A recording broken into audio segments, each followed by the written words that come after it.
በአሁን ጊዜ ፌስታል ይዞ መገኘት አደንዛዥ ዕፅ ይዞ ከመገኘት አይተናነስም። በህይወታችን ውስጥ እንደ ተራ የሚታዩ ነገሮች በጣም ውድ እንደሆኑ የገባኝ ከፌስታል መከልከል በኋላ ነበር። ፌስታል መከልከሉን ከመስማቴ በፊት የሆነ ቀን ከታናሽ እህቴ ጋር በረንዳ ላይ ቁጭ ብለን እስቲ እንጀራ ከሱቅ ይዘሽ ነይና ምሳ አቅርቢልኝ አልኳት። እሺ ብላ ተነሳችና ከጓዳ ሰፌድ ይዛ መጣች። ግራ ገብቶኝ እንዴ ምንድነው ሰፌዱ? እንጀራ ገዝተሽ ነው ያላልከኝም እንዴ? እና ታዲያ እንጀራውን አበጠረሽ ነው እንዴ የምትገዢው? ሰፌድ ምን ይሰራልሻል? ኦ አንተ ኢትዮጵያ ውስጥ የለም መሰለኝ። ፌስታል መያዝ እንደተከለከለ አልሰማህም እንዴ? ፌስታል ይዞ የተገኘ ሰው ከ2000 እስከ 5000 ብር ነው የሚቀጣው። የምትቀጣው 5000 ብር ካለ ሰፌዱን ልመልሰውና ደብቄ ያስቀመጥኩት ፌስታል አለ በሱ ይዤ ልመጣለሁ። አረ ሰፌድ አይደለም ከፈለግሽ መሶቡንም ጨምረሽ ያዢ። ደግሞ በፌስታል ሰበብ የወር ደሞዜን ግማሽ ልቀጣ እንዴ? እኔ የሚያሳዝኑኝ በመኪና ረጅም መንገድ ሲሄዱ የሚያማቸው ሰዎች ናቸው። ቆይ አሁን ፌስታል ተከልክሏል፣ ምን ሊውጣቸው ነው? እንግዲህ በሽታ እየመረጡ መታመም ነው፣ ምንም ማድረግ አይቻልም። ሲያሳዝኑ ብላ እንጀራ ልታመጣ ሰፌዷን ይዛ ከቤት ወጣች።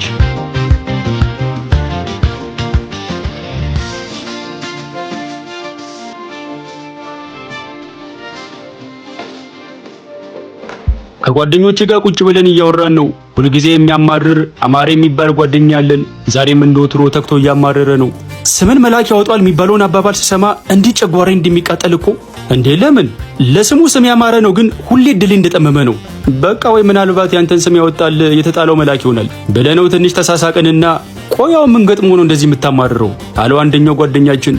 ያልገጠመኝን ነገር በጠይቀኝ አይሻልም? ቆይ እሺ ለምሳሌ ምን? ባለፈው የሆነ የጥርስ ሳሙና ከውጭ ኢምፖርት ባረግ ሰው እንዳለ ከሰል ጥርስ ያነጻል ብሎ ሳሙናውን ትቶ ጥርሱን በከሰል መፈቅፈቅ ጀመረ። አይ እንደዚህ ከሆነማ ብዬ የጥርስ ሳሙና ማስመጣቱን ተውኩና ከሰል ማከፋፈል ስጀምር በከሰል ጥርስ መፋቅ የጥርስ መስታወት ይነካል ብሎ ሰው እንዳለ ጥርሱን በከሰል መፋቅ አቆመ። ይሄው አሁን ደግሞ ፌስታል ማከፋፈያ ሱቅ ስከፍት እኔን ጠብቀው በፌስታል መጠቀም ተከለከለ።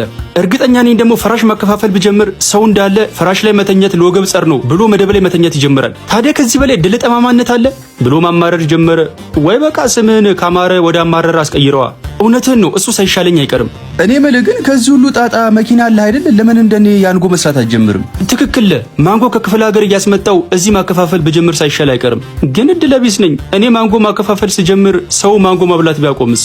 ኧረ እባክህ አጣርተህ ስማ። መጀመሪያ ማንጎ ሳይሆን ያንጎ ነው ያለ እሱ። ምንድነው ደግሞ ያንጎ? ያንጎ ማለት ያው ሜትር ታክሲ ነው። በስልክ ያንጎ ፕሮ የሚለውን አፕሊኬሽን አውርደ መጠቀም ስትጀምር ከሌላ ሜትር ታክሲ ሾፌሮች በተሻለ ጥሩ ገቢ ታገኛለህ። ከዛም በተጨማሪ ደግሞ በየሳምንቱ እስከ 45 ሺህ ብር የሚደርስ ቦነስ አለ። የምርህን ነው? ስታይኝ ከበባው ገዳን መስላለሁ እንዴ? ለምን ቀልዳለሁ እንዴ? ታዲያ ይሄ እያለ ከከሰልና ከፌስታል ጋር ምን አጋተተኝ? አሁኑኑ ነው ተመስግቤ ስራ መጀመረው ብሎ ተነስቶ ሄደ።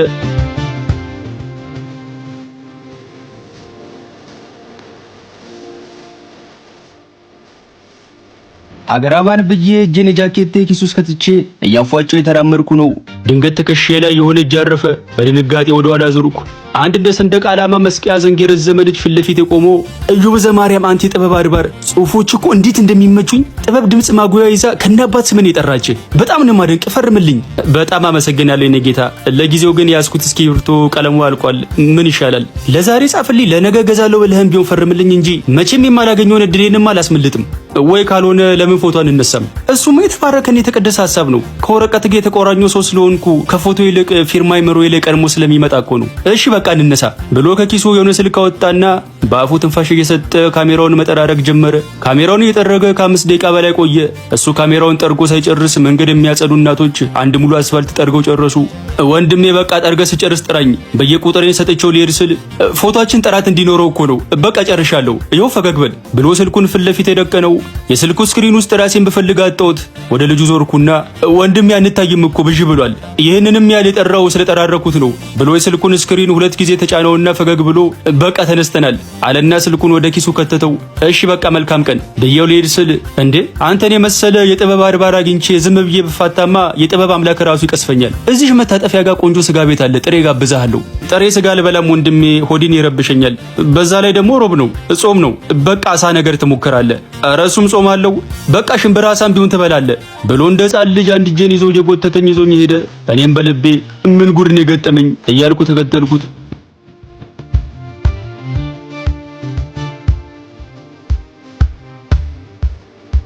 ትንሽ ወደ ነጭር ያለ ቦታ ስንደርስ ከኪሱ ዳማከሴ የመሰለ ነገር አወጣና አፍንጬን አስጠግቶ አሸተተኝ።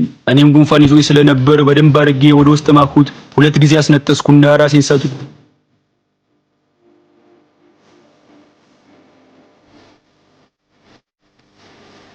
ከሰመመኔ ስነቃ ዲፕሎማት ሊቀበል እንደተዘጋጀ ቀይ ምንጣፍ ራሴ መሬት ላይ ተዘርግቼ ያገኘሁት። በድንጋጤ የተነሳውና ቆምኩ። እጄን በፍጥነት ወደ ኪሴ ስሰደው 2 ቀን በፊት አልበላም አልጠጣም ብዬ የገዛሁት አይፎን 40 ፕሮ ማክስ ስልኬ የለም። ቆዘምኩ። ምን አለ መልእክተኛው ድንገት እያለፈ አይቶኝ የመኪናውን መስታወት ሸርተት አድርጎ በጠራኝ ስል ተመኘው። ተስፋ ቆርጬ ባለሁበት ቁጭ አልኩ። ድንገት የለበስኩት ጃኬት የውስጠኛው ኪስ ላይ የሚቆረቁር ነገር ተሰማኝ። ምንድነው? በየእጄን በፍጥነት ወደ ኪሴ ሰደድኩና ሳወጣው ቀደም ልጁ ይዞት የነበረው የተሰባበረ ስልክ ነው። ከስልኩ ጋር አብሮ የተጣጠፈ ወረቀት አለ። ከፍቼ ያነበብኩት ፎቶ መነሳት ስትፈልግ ካሜራውን በደንብ መጠራረግ እንዳረሳ ይላል።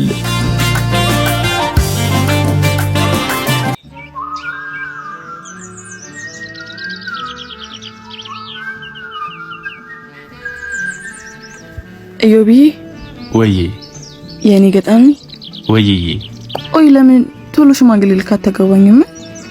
ብዙ ተፎካካሪዎች እንዳሉበት ረስተዋል መሰለኝ። ኋላ አባቴ ለአንዱ ጀነራል ወይም አብዮት ጠባቂ ድሮኝ እንዳይቆጭ። የኔ አብዮት አንቺ ነሽ። ዘላለሜን አንቺ ስጠብቅሽ ነው የምኖረው። የኔን አጥር ንቅንቆ ደግሞ እናቴ ወለደችው ወንድ አይነካሽም። ኡፍ ቃላቶች እኮ እንደሎሌ ነው የሚታዘዙልህ። እኔ ጌታ እንደዚህ ስታወራኝ ለኔ ብቻ የተመደብክ የግል ጠባቂ መላክ ነው የሚመስለኝ። በቃ መላኩ እያልሽ ጥሪኛ። እሺ የኔ መላክ መች ነው ሽማግሌ ከምታገባኝ? እስካሁን የማምነው ሽማግሌ ስላላገኘው እኮ ነው። እኔ ማውቃቸው ሽማግሌዎች እንዳለ ጸጉራቸውን ወንጀ የነጣው ልባቸው ገና የጎረምሳ ነው። ሽማግሌ ብዬ ልኪያቸው በኋላ ለራሳቸው ይጠልፉብኝስ? እና ምን ይሻላል ታዲያ? ወይስ ካርጅ ጠብቄ ለራሴ ሽምግልና ራሴ ልካለሁ? ወይ እኔ እስከዛ ጠብቀህ ይቅርታ አንዱን ጀነራል አግብቼ የቤት እመቤት ሆኜ እኖራለሁ። ግን ስናፍቀኝ እንዳገኘ የግቢያችን ጥበቃ ሆነ ግቢያችን ውስጥ እንድትቀጠር አድርጋለሁ። ስቀልድ ነው እኔ ጌታ ስቀልድ ነው። እንደገና ፍቅር እንደገና መውደድ እንደገና አይገኝምና እንደገና ለምን ታኮርፊያለሽ? እንደገና ፈገግታ ስጪኝ እንደገና። እዮብዬ ግጥም አንብብልኝ። እሺ ቆይ የጀመርኩት መጽሐፍ ልጨርስ።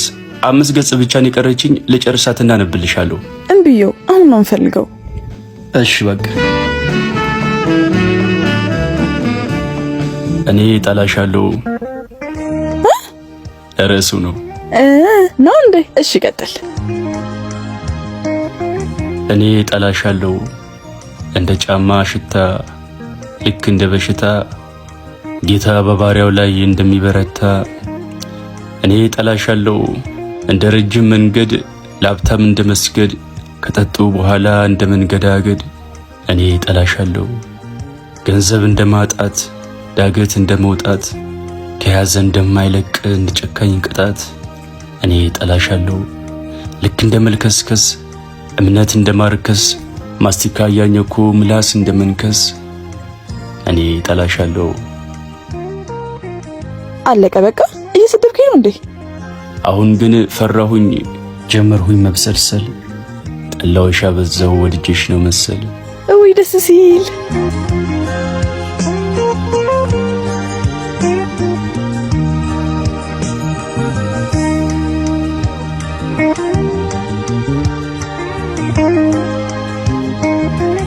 አንድ ግጥም ጨምርልኝ በእናትህ። ዝንተ ዓለም የሚዘልቅ ሚቆይ መስሎ አብሮ ብዙ የፍቅር ታሪክ እንባ ነው መቋጫው በሳቅ ተጀምሮ። ደህናም አይደለሁም ሰሞኑን ይዞኛል ማሰብ ማንገራገር።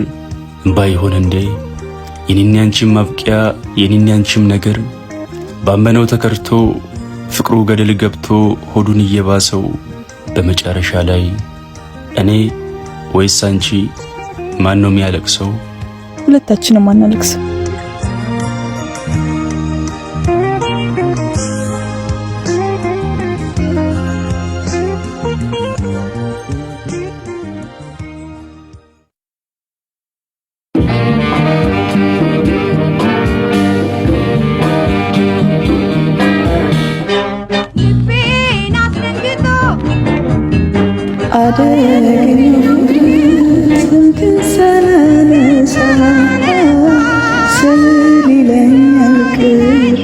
ይህን ሙዚቃ ሲሰማ እኔን አስታውሰኝ። እሺ እዮብ የት ሄድክ? ሙዚቃው በሀሳብ ይዞ ጭልጥ አለ አይደል? ጸደይ ናፈቀችህ እንዴ? ከእናንተ መለየት በኋላ እኮ ነው ፍቅር የሚባለውን ነገር መፍራት የጀመርኩት። ስትታዩ እኮ ፍቅር እስከ መቃብር ላይ ያሉት ገጸ ባህሪያት በአካል ተገልጠው ምድር ላይ የኖሩ ነበር የምትመስሉት። ግን ምን ዋጋ አለው? እሷም ሌላ ገባች፣ አንተም ካርቄ ጋር ተጋብተ መኖሩ ነው መጨረሻ። እሷ ልጅ ግን መቼ ምትረሳት አይመስለኝም። ወጣችልኝ እኮ እረሳዋት። በቃ አስቤያት አላውቅም ለአንድ ደቂቃ። ይሄው እንደ ድሮ ራሴን አልጥልም፣ ራሴን አልጎዳም፣ በትዝታ አልገባም ወደ ፍቅሯ ገዳም። ሌላ ሰው እንዳየች ሌላ ይቻለው፣ ልክ እንደረሳችኝ ረስቻታለሁ። እውነት ጠንክር ያለው አሁን ለማይነሳ ስልክ 10 ያለውልም ፎቶዋን እያየው ሰተክዛሉልም። በአካንተ አንዴ በሷ ፍቅር ደንዝዛል፣ መቼም አትነቃም። ከደነዘዝኩበት አሁን ባንኛለሁ፣ ሆኖልኛል መንቃት። መንገድ ባያት እንኳ አልፊያት ሄዳለሁ ልክ እንደማላውቃት። እንደዚህ እያልኩኝ ለሰዎች ባብራራ ባበዛ ሀተታም ልቤ ግን የሚለኝ ውሸታም